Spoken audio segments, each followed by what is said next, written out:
नमस्कार बच्चों। आज अपन गणित के अध्याय 2 बहुपद के बारे में हम पढ़ रहे थे। बहुपद की प्रश्नावली 2.3 की ओर अगर हम चलें तो प्रश्नावली 2.3 में हम देखते हैं कि जो प्रश्नावली 2.3 में लगभग सवाल हैं, सारे सवाल भाग से रिलेटेड हैं।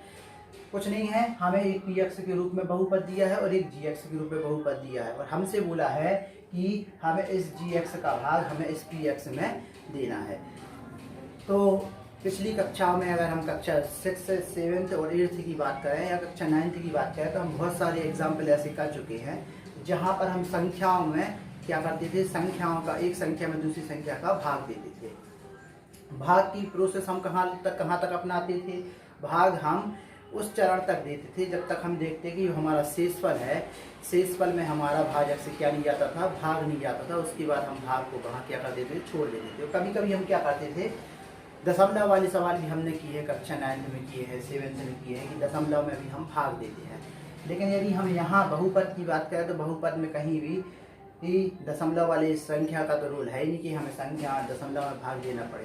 तो चलिए देखते हैं हम कैसे भाग देते हैं। सबसे पहले नंबर भाग देने के लिए एक बात यहाँ ध्यान रखें, जिस बहुपद से हमें भाग देना है और हमें जिस बहुपद में हमें भाग देना है, फिर से सुन लीजिए, जिस बहुपद से हमें भाग देना है वो है हमारा gx और जिस बहुपद में हमें भाग देना है वो है हमारा px। हमेशा छोटी वाली घात से बड़ी घात में ही भाग दिया जाएगा। यदि ये घात इस वाली घात से छोटी है तो भाग जाएगा, परंतु यदि ये वाली हमारी हमारी भाज्य वाली यानी कि px वाली यदि घात gx की घात से क्या हो जाती है, छोटी हो जाती है, उसके बाद हम आगे भाग की प्रोसेस को रोक देंगे और वही हमारा लास्ट में क्या कहलाएगा, भागफल और शेषफल कहलाएगा। चलिए आइए, तो हमें इस px में इस gx से भाग देना है। तो सबसे पहले नंबर हम क्या करेंगे, इस तरीके से बना लेंगे। यहाँ हम gx को लिखेंगे, हम px को लिखेंगे x के ऊपर 3 की घात ऋण 3x² plus 5x minus 3। Hindi और इंग्लिश दोनों में आप पढ़ सकते हैं x³ minus 3x² plus 5x minus 3। और हिंदी की अगर हम बात करें तो x के ऊपर 3 की घात ऋण 3x के ऊपर 2 की घात धन 5x और ऋण 3, इस तरीके से दिया जाएगा। और gx से हमें भाग देना है तो gx को हम यहाँ x² माइनस 2 के रूप में लिखेंगे। सबसे पहले नंबर भाग देते समय जैसा भाग हम पिछली कक्षाओं में संख्याओं में देते आए हैं, लगभग हमें वैसे ही भाग देना है। बस अंतर ये है, वहाँ हमें पहाड़ा याद होता था, यदि हमें संख्याओं में देना तो संख्याओं का पहाड़ा हमें याद होता था।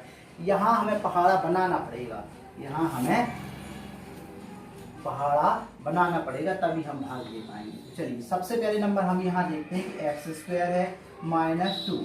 तो सबसे पहले नंबर एक चीज़ आपको बता दूं मैं, यहाँ आप जिस भी संख्या से भाग देंगे उसको आप यहाँ लिखेंगे भागफल के रूप में, ठीक है। और यहाँ लिखने के बाद उस संख्या का गुणा आपको इस भाजक में करना है और जो कुछ भी गुणा करने के पश्चात हमारा आएगा उसको आपको इन संख्याओं के नीचे इनकी घातों के आधार पर लिखना है। यदि 3 की घात आती है तो उसको हम यहाँ लिखेंगे, 2 की घात वाला स्टेप आएगा तो यहाँ लिखेंगे, x के रूप में आएगा तो यहाँ लिखेंगे और अचर पर हम यहाँ लिखेंगे। चलिए सबसे पहले नंबर हम क्या करेंगे, x² हमारा यहाँ लिखा ही हुआ है और हमें यहाँ इसके नीचे चाहिए है x के ऊपर 3 की घात, मतलब x³ चाहिए है। कैसे आएगा, यदि हम मान लें यदि हम x से भाग दें, कितने से भाग दें, x से, x वाले यदि हम भाग दें तो इस x का मतलब जो विधि होती है वो विधि बता रहा हूँ, इस x का गुणा हमेशा इस भाजक में होता है। तो यदि x² माइनस 2 में यदि हम कितने का गुणा करें, x का गुणा यदि हम करते हैं तो हमें क्या मिलेगा, करिए x का गुणा अगर हम x² में करेंगे तो x के ऊपर 3 की घात मिलेगा और माइनस आएगा, x का गुणा 2 में करेंगे तो 2x, ये पद हमें मिलेगा। इस पद को यदि हम इसके नीचे लिखें तो हमें समान घात के नीचे समान घात वाला पद लिखना है। तो x³ के नीचे हम ये वाला स्टेप लिखेंगे, हमारा आ जाएगा x³ माइनस चिन्ह है, माइनस लिखेंगे। क्योंकि x² वाला स्टेप हमें दिया नहीं गया है तो ये जगह हम खाली छोड़ देंगे और यहाँ हमारा आ जाएगा माइनस 2x। इस तरीके से हम लाइन खींचेंगे और अब हम देखते हैं कि भाग जब हम संख्याओं का भाग करते थे तब भी हम घटाते थे और यहाँ भी भाग करने पर क्या करेंगे, हम घटाएंगे। और घटाने पर क्या होता है, चिन्ह हमेशा बदल जाते हैं। नीचे वाले जो भी स्टेप दिख रहा है उसके सारे चिन्ह बदल जाएंगे। जैसे एक्स क्यू लिखा हुआ है, ये एक्स क्यू प्लस का है, यहाँ कोई चिन्ह नहीं मतलब प्लस का है, तो यहाँ हो जाएगा माइनस, और ये माइनस का है तो यहाँ हो जाएगा प्लस। इसको हम चाहें तो ब्रैकेट में लिख सकते हैं।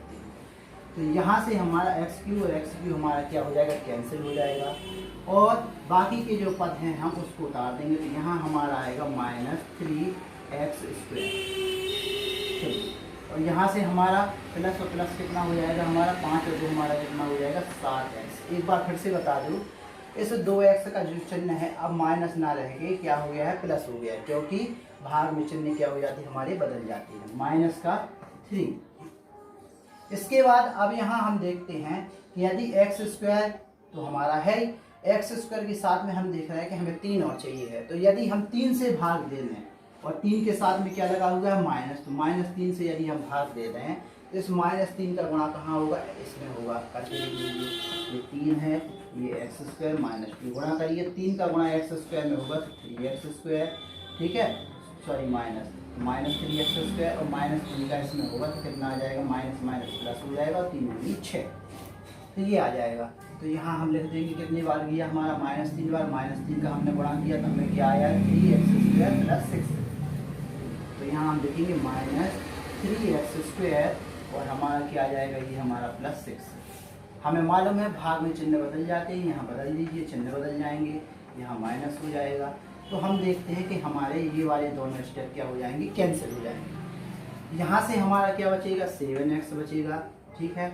और यहाँ हम देखते हैं कि 6 और 3 हमारे कितने हो जाएंगे, माइनस माइनस हमारा प्लस हो जाएंगे। एक चीज़ आपको बता दें, दो समान घात वाली जो संख्या होती है वो हमेशा जुड़ती हैं और असमान घात वाली संख्या हमेशा घटती है। यहाँ समान घात है, सॉरी समान घात नहीं, समान चिन्ह वाली समान चिन्ह वाली जो राशियाँ होती हैं, चाहे वो संख्याएँ हों, ठीक है, तो समान मतलब चिन्ह वाली जो संख्याएं होती हैं वो संख्या हमेशा क्या होती हैं, जुड़ती हैं, और असमान चिन्ह वाली संख्या हमेशा क्या होती हैं, घटती हैं।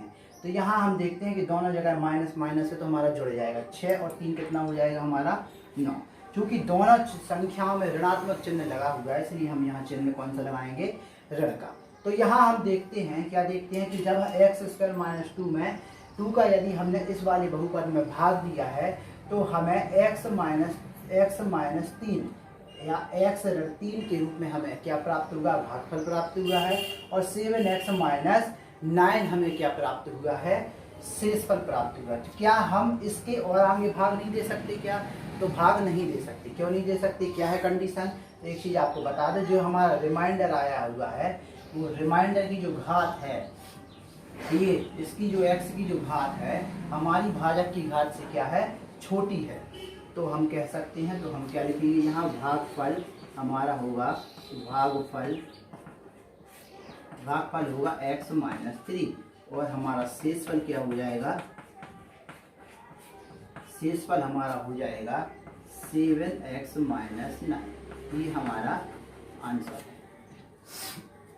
तो ये जो मैंने रफ काम किया इसको आपको नोट नहीं करना, ये समझाने के लिए था। सॉल्यूशन आपका ये है, इसको आप कॉपी में नोट कर सकते हैं।